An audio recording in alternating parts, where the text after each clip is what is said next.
ધ્યાનમાં રાખવા જેવી જરૂરી બાબતો. 1. ચીકુ ખાવાથી હાડકાં મજબૂત બને છે. તેમાં રહેલું કેલ્શિયમ, આયર્ન અને ફોસ્ફરસ હાડકાને મજબૂત બનાવવા ખૂબ જ ફાયદો કરે છે. 2. ઉનાળામાં ફાઇબરની માત્રા વધારવા માટે કાકડી ખાઓ. તેમાં ફાઇબર અને પાણી બંનેનું પ્રમાણ વધુ હોય છે.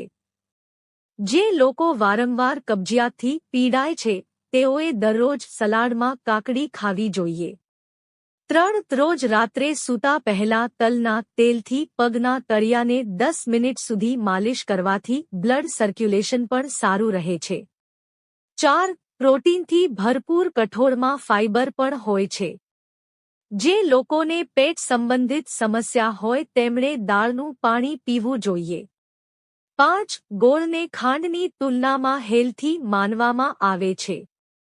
તેથી ગરમીમાં શરબત, લસ્સી અને દહીં જેવી વસ્તુઓમાં તેનો મીઠાશ તરીકે ઉપયોગ કરી શકાય છે. 6. કાકડી ખાવાથી વજન કંટ્રોલમાં રહે છે, કબજિયાતમાં રાહત મળે છે, રોગપ્રતિકારક શક્તિ વધે છે, બ્લડ શુગર લેવલ કંટ્રોલમાં રહે છે અને ત્વચા સુંદર દેખાય છે. 7. પાલકમાં ભરપૂર માત્રામાં આયર્ન હોય છે, તેથી તે મહિલાઓ માટે ખાસ કરીને ફાયદાકારક છે.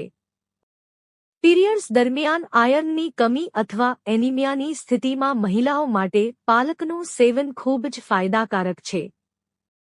8. અળસીના બીજને પલાળીને અથવા પાવડર કરીને ખાવામાં આવે તો શરીર તેમાં રહેલા પોષક તત્વોને ઝડપથી શોષી લે છે. સવારના નાસ્તામાં અળસીને અનાજ અથવા દહીં સાથે ખાવાથી લાભ થાય છે.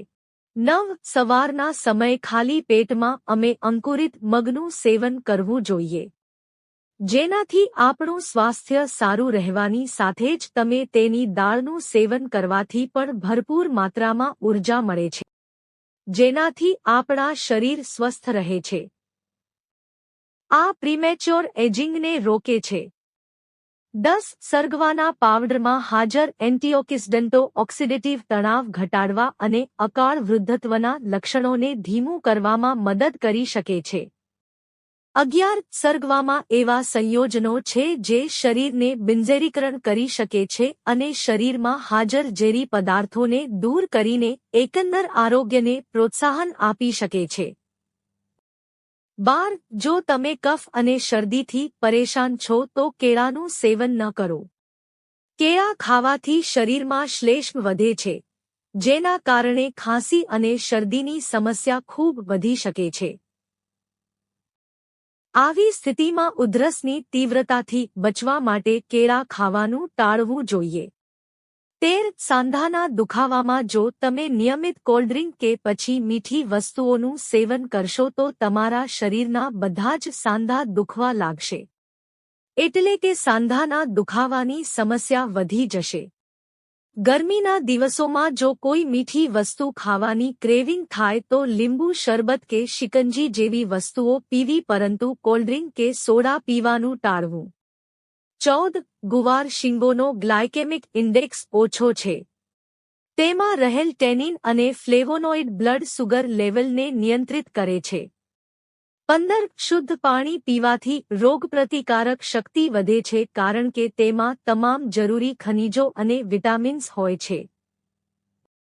તે ચયાપચય અને ત્વચાના સ્વાસ્થ્યને સુધારવામાં અસરકારક સાબિત થાય છે. તેમજ સ્વચ્છ પાણી વજન ઘટાડવામાં મદદરૂપ સાબિત થઈ શકે છે. 16. વાળ અકાળે સફેદ થવાનું બીજું એક મહત્વનું કારણ છે. તે છે વિટામિનની ઉણપ. આ વિટામિનની ગેરહાજરી અથવા ઉણપ વાળના વિકાસને ઘટાડે છે. જેના કારણે નાની ઉંમરમાં જ ગ્રે વાળ દેખાવા લાગે છે.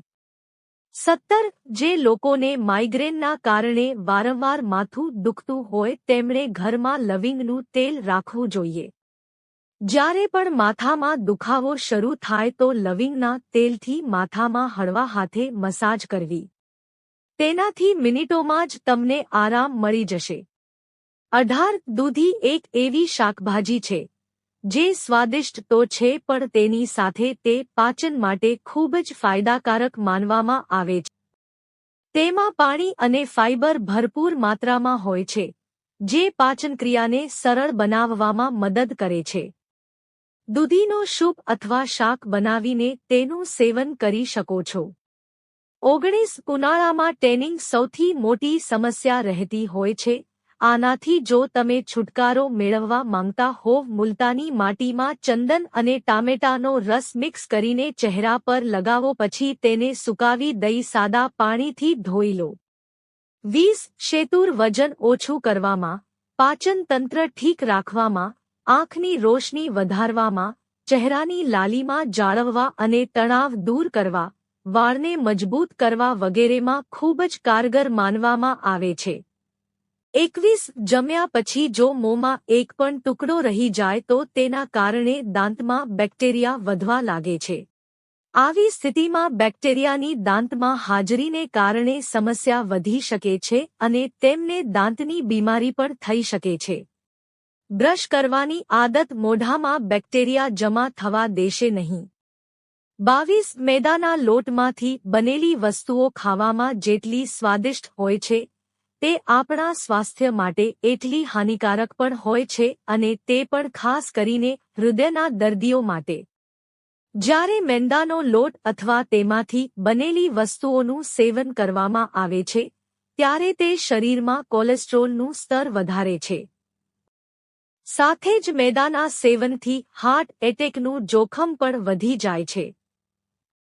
23 મીઠું આપણા ભોજનનો સ્વાદ વધારવાનું કામ કરે છે, પરંતુ જો તેનો વધુ પડતો ઉપયોગ કરવામાં આવે તો તે આપણને નુકસાન પણ પહોંચાડી શકે છે, અને તે પણ ખાસ કરીને હૃદયના દર્દીઓને.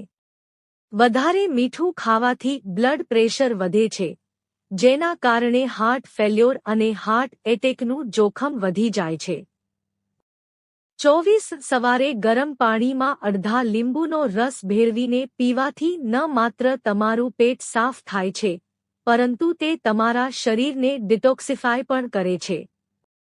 લીંબુમાં વિટામિન સી અને અન્ય એન્ટીઓક્સિડન્ટ હોય છે જે તમારા પાચનને સુધારે છે.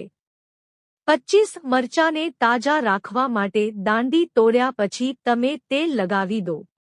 આ માટે હાથ તેલ વાળા કરી દો અને પછી મરચાંને 2 હાથમાં લઈને લગાવો.